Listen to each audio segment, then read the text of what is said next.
With the departure of Nick Spencer from Amazing Spider-Man, we've changed into a rotating group of Spider-Man writers now. I believe there's four. They're very talented, and Ben Riley has become the main focus of the Spider-Man title, and I actually really like this comic book. Today I want to go into why I like it, why would I recommend it to you. Now, unfortunately, I'm not up to date with the latest Spider-Man because the comic book store got Amazing Spider-Man, but they only got the Rob Liefeld issue because of Diamond stuffed up, which is kind of annoying. But I'll go over an overview on the whole run and why all the character stuff, what's the stories going on, why I think it's a good start for people. Now I know it might sound hard, like not focusing on Peter Parker and focusing on Ben Riley, but the comic book gives you an overview of Ben Riley and who he is, and why he's there. Actually gives a reason why he's taken over, because Spider-Man's been blown up with radioactivity. There's some hints that maybe someone was behind it, which is cool. And overall, it's got the art in it. It's just it's digital art, so some people are very iffy about it, but I love it. It looks clean, it's detailed as well. It I don't know if I'm wrong or not, but so the first artist was Patrick Gleason, and he has his style. Then Sarah Pachilli comes in. It looks very similar, the two comic books, which is good, because sometimes it can be a bit weird when you have like Fuller Thor running, for example. The artists have changed. It gives off a weird vibe. Like, it doesn't really look the same. Well, this it kind of looks very similar, which is good. It gets me more invested in the story because it feels like it's one proper story. That's just my opinion. It You can deal with it art change, and I understand why it happens, especially with what is there's supposed to be 3 books out each month. There's obviously going to be art change, but I like how it's very in-house style, which works for this book. And so the main book is about Ben Riley and how he's taken up Spider-Man's role, which sounds very common, but I think it's more about why he's taking up, which is interesting. It's more about his relationship with the Beyond Corporation, which is very interesting. Like what's his?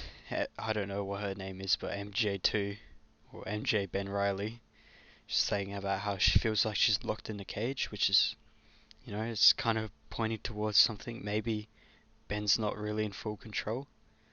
Like there's some really weird stuff going on with the Beyond Corporation. Like they've got their own family for Ben.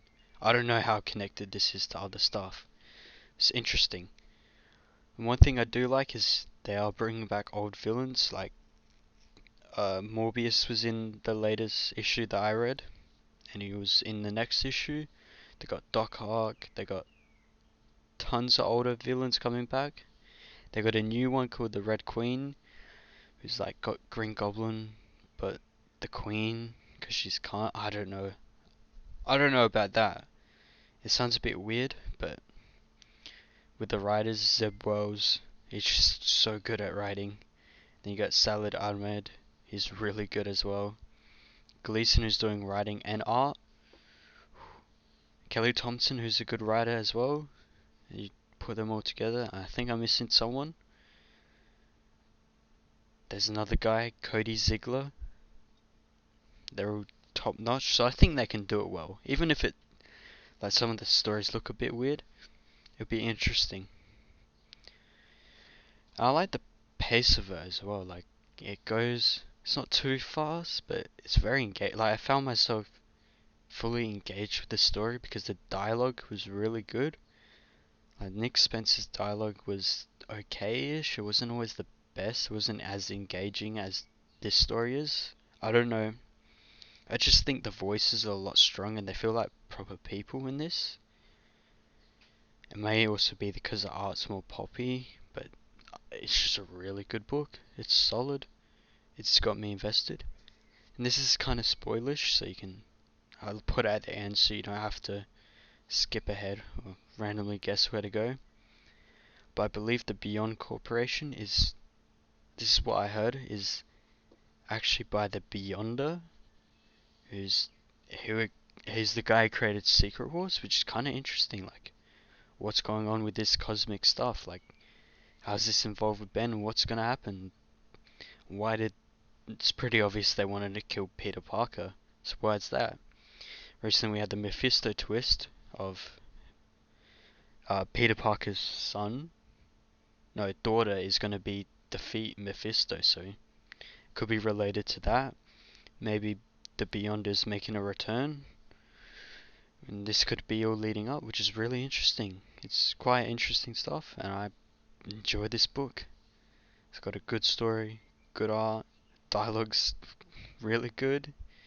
Sometimes some of the character designs aren't very too modern, you know what I'm saying? It's fine, it's enjoyable. I sometimes like the way his hair works, so I'm just like, is this really what a Spider-Man superhero would look like? Probably not, but it works well. It's a solid book. I'd recommend picking it up. So yeah, that's my thoughts. And tell me below what you think of the book.